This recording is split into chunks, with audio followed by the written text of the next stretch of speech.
Hey, what's going on, YouTube? Glad you guys were able to make it with us once again. Man, bro, hey, bro, man, you know what I'm saying, man? How you doing today? Well, you know, I'm doing a lot better, you know, as days progress, you know what I mean? As you already know, my son passed away the other day. Yes, or whatnot. yes. So it's been hard on everybody and everything. And I just want to say, you know, rest in peace to my son, Miles, to mine, Alan. And just to let him know that he will be really missed. You know, we've been missed him already. Ain't been but a couple days, you know. And we've been having a lot of tragedies in the family. And, you know, I would like to ask for all prayers are welcome. You know, y'all can pray for our family, you know, in this time of tragedy or whatnot. He was only 28 years old, well, 29 years old. So I just want to just kind of shout out my son out there, just, you know, let him know we love him and he'll never be missed. I mean, he'll always be missed, He'll always be missed, you know, but he will be never forgotten. That's what I meant to say. Yes, yes, most definitely. You know, much love to Miles, man. You know, damn, you know, when you told me, it didn't even really hit me, you know, but it didn't hit me like that at first until I got off the phone with you. Right. Then it was like, you know, setting in, and I'm like, damn. Yeah. So, you know, so this is dedicated to Miles right here, you guys. Yeah.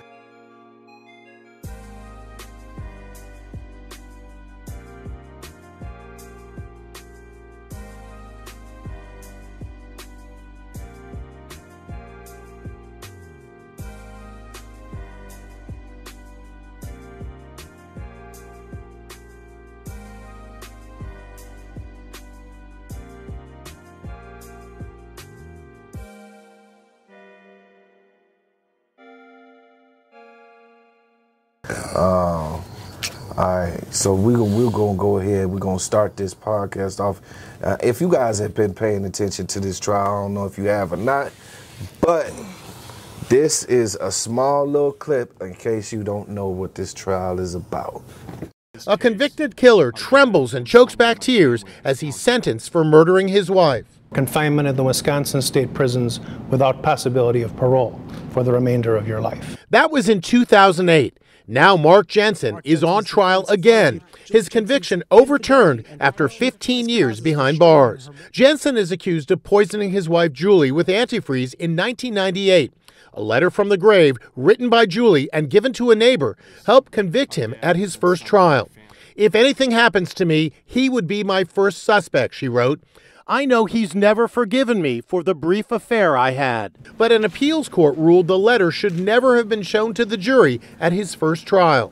Court TV's Julia Janae is covering the trial. The prosecution feels they have a strong case even without the letter. They had these internet searches from the computer of Mark Jensen showing that he may have been looking up the ethylene glycol poison that was found in his wife's body. Jensen is wearing headphones to follow testimony at his new trial because he is now hearing impaired.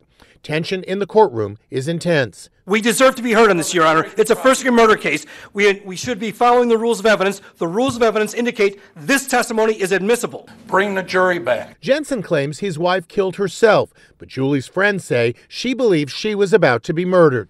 And she says, "Well, I'd like to tell you something. I think my husband was going to kill me." After his wife's death, Jensen married a woman he'd been having an affair with. They've since divorced, and yep, she's now testifying against him, saying he was obsessed with knowing everything about her former lovers. We would get into pretty good fights, and it would even last for days. Confronted with emails. So you guys aren't necessarily lovers. Mark Jensen was interviewed by police in April 1999. A little hard to believe. That's 4 months after Julie Jensen died. By the time of this interview with police, Mark Jensen's boss's former secretary, Kelly Brooks, had moved to Kenosha. Since Julie's death, you guys have dated and grown up. That's a fair statement. Yeah, I guess fair statement. The thing is, they had an affair that started months before Jensen's wife died. They seem to be having a romantic affair and seem to have a personal relationship. Detective Paul Ratzberg took the stand Wednesday, testifying to the years-long investigation that started on December 3rd, 1998. Let's open this up. This video taken by police hours after Julie Jensen was found, and Ratsburg and the department was suspicious going in. I had information previously. Julie was concerned that she would be, that she was going to be killed or poisoned, and so I was looking at this openly. Even removing the sink traps and trash. Hello? Hello, this is a collect call. Wednesday's testimony started off from jail in 2007. I just want to have some fun, sell the book, sell the movie, move to Colorado, or wherever we decide we want to live. This phone call with his then wife, Kelly Brooks. And what is that about? He talked about, selling the rights to the situation that he's in with this case and making money off of it. Brooks and Jensen got married in 2004 and had a kid months later. But it wasn't smooth sailing. We would get into pretty good fights. When Jensen asked her about her former sexual partners, and Jensen took notes. You didn't know he was taking these notes? No, I did not. So, bro, man, here we got this situation where this man, he's already been convicted of killing his wife, but he's trying to get this conviction overturned in a second trial. Right.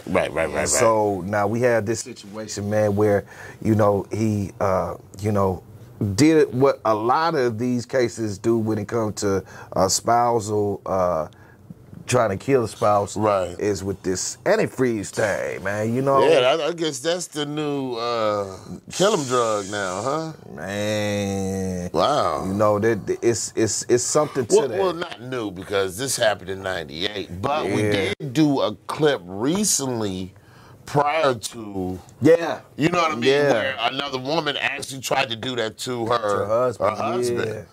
Freeze, and this was recent. I want to say, right? Yeah. This is recent. Okay, yeah, right. She got caught up too. Yeah. For anybody that's thinking about, hey, that stuff is tracked in your system. Yeah. You know what I'm saying? I forgot what the word is. I'm gonna put the word up. That stuff they can track in your system, in the person's system, so you're not getting away with anything.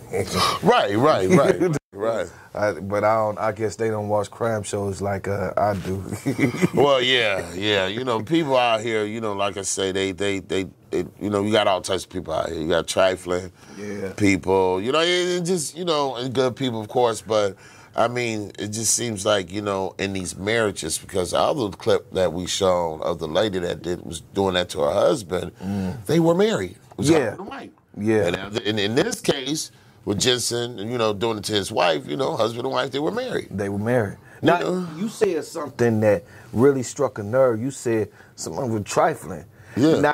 Now, he had a girlfriend that he was seeing on the job. On the job. Both her and him was married at the time. They both knew it. Right.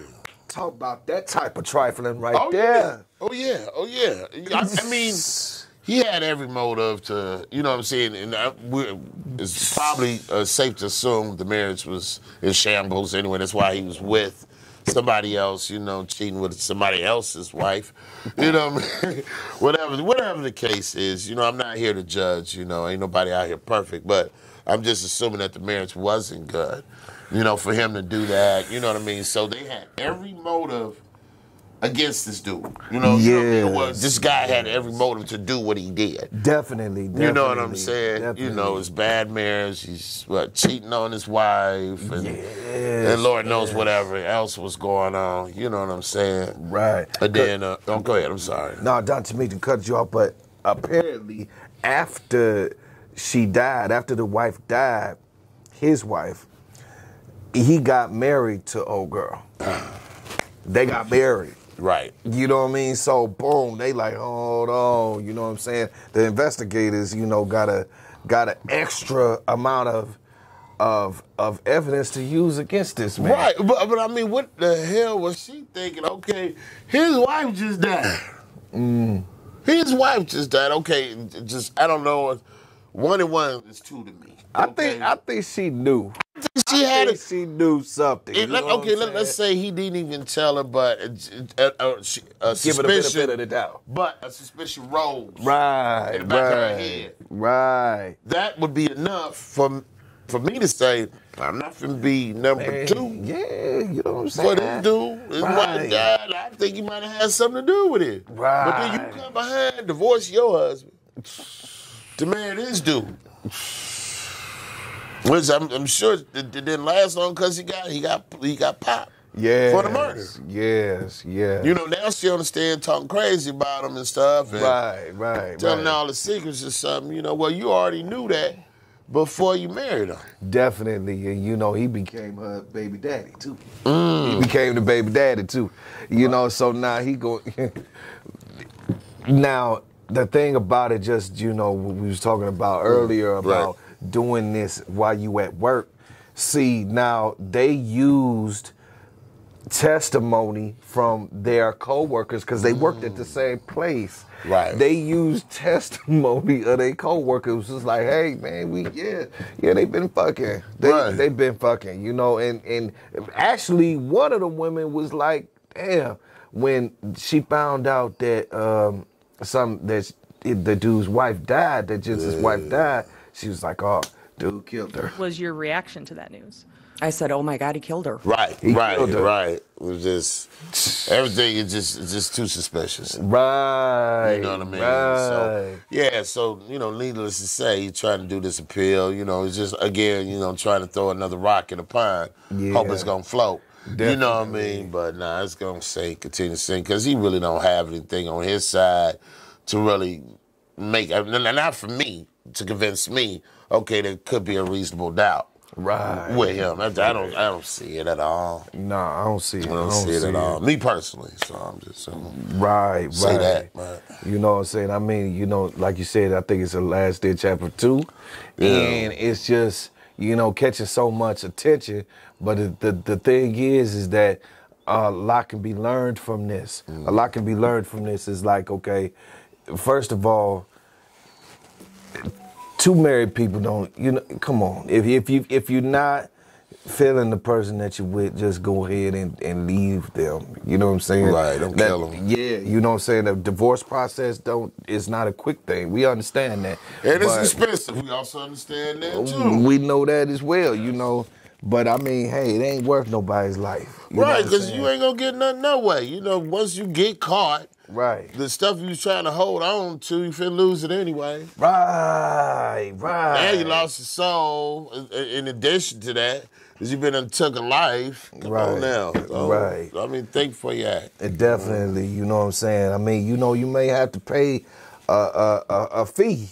But you know, it's a small price to pay for a peace of mind. For a peace of mind, and that's priceless, y'all. Yeah. Don't never forget, you can't put price on that. That's right. So with that being said, bro, you got anything else to say? No, I think this concludes this clip right here. Yes. Like we said before, you know, we want to dedicate this to... Yeah, my son Miles to mine, Alan. Yes. May rest in peace. For sure. Love you, boy. All right. Peace.